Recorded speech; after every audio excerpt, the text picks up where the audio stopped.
കുട്ടികളെ, നമ്മൾ ഇന്ന് പറയുന്ന കഥ ഒരു ചെന്നായുടെയും 3 ആട്ടിൻകുട്ടികളുടെയും കഥയാണ്. മനോഹരമായ ഒരു പുൽമേട്ടിലുള്ള ചെറിയ ഒരു മരക്കുടിലാണ് അമ്മുവാടും അവളുടെ 3 കുഞ്ഞുങ്ങളും താമസിച്ചിരുന്നത്. ചിന്നു, മിന്നു, കുഞ്ഞു, അതായിരുന്നു അവരുടെ പേരുകൾ. പകൽ അവർ വീടിന് മുന്നിലുള്ള പുൽമേട്ടിൽ കളിക്കും. പൂക്കൾ പറിച്ചും ഓടിയും ചാടിയും മെഹേ എന്നൊക്കെ ചിരിച്ചും ഓടും. അമ്മയാട് ഇടയ്ക്ക് അവർക്ക് കഥകളൊക്കെ പറഞ്ഞു കൊടുക്കും. അമ്മ അവരുടെ കളികളൊക്കെ വളരെ സന്തോഷത്തോടെ നോക്കി നിൽക്കും. ഇടയ്ക്ക് അവർ കുസൃതിയൊക്കെ ഒപ്പിക്കും. അമ്മ നല്ല വഴക്ക് പറയും. ഒരു ദിവസം രാവിലെ, മക്കളെ, ഭക്ഷണമെല്ലാം തീർന്നു, അമ്മ പോയി കുറച്ച് തീറ്റ കൊണ്ടുവരാം. അമ്മേ, ലോലിപ്പപ്പ് മേടിച്ചോണ്ട് വരണേ. മക്കളെ, ആര് വന്ന് വിളിച്ചാലും നിങ്ങൾ വാതിൽ തുറന്നേക്കരുത് കേട്ടോ. അമ്മയാട് കുഞ്ഞുങ്ങൾക്ക് ഉമ്മയൊക്കെ കൊടുത്ത് തീറ്റ തേടി പുറത്തേക്ക് പോയി. കുറേ ദൂരം പോകണം. ഓരോന്നൊക്കെ ചിന്തിച്ച് അവൾ പാട്ടൊക്കെ പാടി പതുക്കെ അങ്ങനെ കാട്ടിലൂടെ പോയി. വീട്ടിൽ മക്കൾ തനിച്ചാണ്. അവൾ നടപ്പിന് വേഗത കൂട്ടി.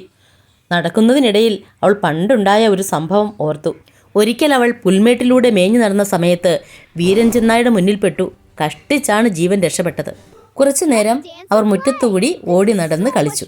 ചിന്നു പറഞ്ഞു, അമ്മ എന്ത് പറഞ്ഞിട്ടാ പോയത്? വീടിനുള്ളിൽ കയറി കളിച്ചുകൊള്ളണമെന്നല്ലേ? വാ, നമുക്കകത്ത് കയറിപ്പോകാം. എല്ലാവരും വീടിനുള്ളിൽ കയറി കളി തുടങ്ങി. കുഞ്ചിയമ്മയ്ക്കഞ്ചു മക്കളാണേ, മിന്നു പാട്ടുപാടി. അവർ ആടിപ്പാടി കളി തുടർന്നു. ഈ സമയത്ത് കാട്ടിൽ വിശന്നു വലഞ്ഞ ഒരു ചെന്നായ് ഇങ്ങനെ ചിന്തിച്ചു, ഇന്ന് എന്തെങ്കിലും പിടിച്ച് തിന്നില്ലെങ്കിൽ ഞാൻ വിശന്നു പോകും.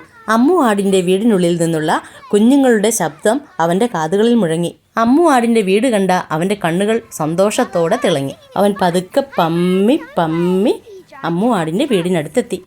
ടക് ടക് ടക് അവൻ വാതിലിൽ മുട്ടി. മക്കളെ, അമ്മ വന്നു, വാതിൽ തുറക്കൂ. പതുക്കെ കുഞ്ഞു കമിഴ്ന്ന് കിടന്ന് എത്തി നോക്കി. അയ്യോ, കറുത്ത കാല്. അമ്മയുടെ കാല് ഇങ്ങനെയല്ല. ഇത് കേട്ട ചെന്നായി ഇളിഫിനായി. എങ്കിലും പിന്മാറാൻ അവൻ തയ്യാറായില്ല. ശരി, ഒരു സൂത്രം പ്രയോഗിച്ചു നോക്കാം. അവൻ മുന്നോട്ട് നീങ്ങി. അവൻ ഓടി അടുത്തുള്ള പുഴയിലെ വെള്ളത്തിലേക്ക് ഇറങ്ങി. കാലുകളും കൈകളുമെല്ലാം വളരെ വൃത്തിയായിട്ട് കഴുകി. അവൻ പെട്ടെന്ന് അവൻ്റെ വീട്ടിലേക്ക് ഓടി. അവിടെ ചെന്ന് കുറച്ച് അരിപ്പൊടി എടുത്തു കൊണ്ടുവന്നു. എന്നിട്ട് വെള്ളത്തിൽ കുഴച്ച് കൈകളിലും കാലുകളിലുമെല്ലാം പുരട്ടി. കുറച്ചെടുത്ത് ദേഹത്തും പൂശി. എന്നിട്ട് കൈകളും കാലുകളുമെല്ലാം ഒന്ന് നോക്കി. കുറവുണ്ടെന്ന് തോന്നിയിടത്തൊക്കെ വീണ്ടും അവൻ നന്നായി പുരട്ടി. ഇനി എന്തായാലും അവർ സംശയിക്കില്ല. വീണ്ടും ചെമ്പൻ ചെന്നായി അമ്മുവാടിൻ്റെ വീടിൻ്റെ വാതിലിൽ മുട്ടി. മക്കളെ, ഞാൻ വന്നു, വാതിൽ തുറക്ക്. അമ്മ വന്നു എന്ന് കേട്ടപ്പോൾ കുഞ്ഞുങ്ങളൊന്ന് സന്തോഷിച്ചു. എന്നാൽ പെട്ടെന്ന് മിന്നു പറഞ്ഞു, ഇത് ഞങ്ങളുടെ അമ്മയുടെ ശബ്ദം പോലെയല്ലല്ലോ. ഇത് കേട്ട ചെന്നായി ഒറ്റ ഓട്ടത്തിന് അടുത്തുള്ള പീടികയിൽ പോയി. അവിടെ ചെന്ന് അവൻ ആട്ടിൻ കുഞ്ഞുങ്ങളെ പിടിച്ച് തിന്നുന്നത് ഓർത്തുകൊണ്ട് തേനും ബട്ടറും വാങ്ങി കഴിച്ചു. വീണ്ടും ഒരു പാത്രം നിറയെ വാങ്ങിക്കൊണ്ട് അമ്മു ആടിൻ്റെ വീട്ടിലേക്ക് അവൻ പോയി. അവിടെ ഇരുന്ന് അവൻ തേനും നെയ്യും നന്നായി ആസ്വദിച്ച് കഴിച്ചു. എന്നിട്ട് പതുക്കെ അവൻ അവൻ്റെ ശബ്ദം ഒന്ന് ടെസ്റ്റ് ചെയ്ത് നോക്കി. വീണ്ടും വന്ന് വാതിലിൽ മുട്ടി വിളിച്ചു, മക്കളെ, ഞാൻ എത്തി കേട്ടോ, വാതിൽ തുറന്നോളൂ.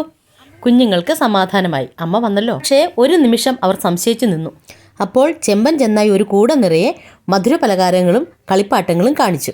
എന്നിട്ട് പറഞ്ഞു, നോക്കിക്കേ, ഞാൻ എന്തൊക്കെയാണ് കൊണ്ടുവന്നിരിക്കുന്നതെന്ന്. എന്നിട്ടും കുട്ടികളുടെ സംശയം തീർന്നില്ല. ഒന്ന് നീങ്ങി നിന്നേ, ഞങ്ങൾ നിഴലൊന്ന് കാണട്ടെ. പെട്ടെന്ന് അവൻ അവിടെ കിടന്ന ഒരു മത്തങ്ങ തൊണ്ടെടുത്ത് തലയിൽ കമിഴ്ത്തി. ഷോ, ഇത് വേണ്ട. ഒരു മപ്ലെയർ കൊണ്ട് അവൻ അവൻ്റെ തല മൂടിക്കെട്ടി. എന്നിട്ട് നിഴൽ കാണിച്ചു കൊടുക്കാനായി അവൻ നീങ്ങി നിന്നു. തലയുടെ മുകളിൽ ഉയർന്നു നിൽക്കുന്ന അവൻ്റെ കൂർത്ത ചെവികൾ കുട്ടികൾ കണ്ടു. അവൻ പിന്തിരിഞ്ഞപ്പോൾ അവൻ്റെ വാലും കണ്ടു. അയ്യോ ചെന്നായ്, നമ്മൾ എന്ത് ചെയ്യും? എന്നാൽ ചെന്നായ് തൻ്റെ അഭിനയം വീണ്ടും തുടർന്നു. മക്കളെ, വാതിൽ തുറക്ക്, ഞാൻ ആകെ ക്ഷീണിതയാണ്. എനിക്ക് കുടിക്കാൻ കുറച്ച് വെള്ളമെങ്കിലും നിങ്ങൾ താ. ഇത് കേട്ട കുഞ്ഞുങ്ങൾ ഒരേ സ്വരത്തിൽ പറഞ്ഞു, ഞങ്ങളെ പറ്റിക്കാൻ നോക്കണ്ട, ഞങ്ങൾ കണ്ടു, നീ ചെന്നായാണ്. ഇത് കേട്ട ചെന്നായിക്ക് നല്ല ദേഷ്യം വന്നു. പുറത്തു നിൽക്കുന്നത് ചെന്നായാണെന്ന് മനസ്സിലാക്കിയ കുഞ്ഞുങ്ങൾ പേടിച്ച് ഒരു മൂലയിൽ ഒളിച്ചു. ദേഷ്യം പിടിച്ച ചെന്നായ് വീടിൻ്റെ മേൽക്കൂര പൊളിക്കാൻ തുടങ്ങി. അയ്യോ, നമ്മളിനി എന്ത് ചെയ്യും? ചെന്നായ് നമ്മളെ പിടിച്ച് തിന്നും. പെട്ടെന്ന് ചിന്നു അവരുടെ കാതുകളിൽ രഹസ്യം പറഞ്ഞു. പെട്ടെന്ന് 3 പേരും കൂടി കുറച്ച് ചുള്ളി വിറകുകൾ പെറുക്കിക്കൊണ്ടുവന്ന് മുറിയിൽ കൂട്ടിവെച്ചു. പതുക്കെ വാതിൽ തുറന്നിട്ട് ആ വിറകിന് അവർ തീ കൊടുത്തു. മേൽക്കൂര പൊളിച്ച് സന്തോഷത്തോടെ ചാടിയ ചെന്നായ് ഈ തീയിലേക്കാണ് വീണത്. കാല് പൊള്ളിയ ചെന്നായ് നിലവിളിച്ചുകൊണ്ട് ഓടി അടുത്തുള്ള പുഴയിൽ ചാടി. അവിടെ കിടന്ന് ഉറക്കം നിലവിളിച്ചു. പേടിച്ചരണ്ട ചിന്നുവും അമ്മുവും കുഞ്ഞുവും കാട്ടിനുള്ളിലേക്ക് ഓടിപ്പോയി. എന്നിട്ട് അവർ മരങ്ങളുടെ ഇടയിൽ ഒളിച്ചിരുന്നു. 3 പേരും പരസ്പരം നോക്കി. എല്ലാവരുടെയും മുഖത്ത് രക്ഷപ്പെട്ട ആശ്വാസമുണ്ടായിരുന്നു. കാലിൻ്റെ പുകച്ചിൽ മാറാതിരുന്ന ചെമ്പൻ ചെന്നായ് വീണ്ടും വെള്ളത്തിൽ കിടന്ന് കരച്ചിൽ തുടങ്ങി. അവന് നല്ല ദേഷ്യം വരുന്നുണ്ടായിരുന്നു. ആട്ടിൻ കുഞ്ഞുങ്ങൾ കരയുന്നത് പോലെ ഉറക്കെ ചെമ്പൻ ചെന്നായ് വെള്ളത്തിൽ കിടന്ന് കരഞ്ഞു തുടങ്ങി. ഈ സമയത്ത് അമ്മുവാട് വീട്ടിലേക്ക് തിരികെ എത്തി. വീടാകെ പൊളിഞ്ഞു കിടക്കുന്നു, വാതിൽ തുറന്നു കിടക്കുന്നു. അവൾ ഞെട്ടിത്തരിച്ചുപോയി. പുഴയിൽ നിന്ന് കുഞ്ഞുങ്ങളുടെ കരച്ചിൽ കേട്ട അമ്മു വേഗം പുഴക്കരയിലേക്ക് കരഞ്ഞുകൊണ്ട് ഓടി. പുഴയിൽ കിടന്ന് ആട്ടിൻ കുഞ്ഞിൻ്റെ ശബ്ദത്തിൽ കരയുന്ന ചെമ്പൻ ചെന്നായെയാണ് അവൾ കണ്ടത്. അമ്മുവിനെ കണ്ട ചെമ്പൻ പെട്ടെന്ന് വെള്ളത്തിൽ നിന്നും കരയിലേക്ക് കയറി കാട്ടിലേക്ക് ഓടിപ്പോയി.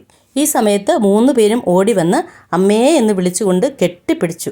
എന്നിട്ട് ചെന്നായി വന്ന കഥ അമ്മയോട് പറഞ്ഞു. അവരെ ചേർത്ത് പിടിച്ചു. മാതാപിതാക്കളുടെ വാക്ക് അനുസരിക്കുക, അന്യരെ വിശ്വസിക്കരുത്, ബുദ്ധിയോടെ ചിന്തിക്കുക, നാം സുരക്ഷിതരാവുക. നന്ദി. കഥ ഇഷ്ടമായാൽ ദയവായി സബ്സ്ക്രൈബ് ചെയ്യുക, ലൈക്ക് ചെയ്യുക, ഷെയർ ചെയ്യുക.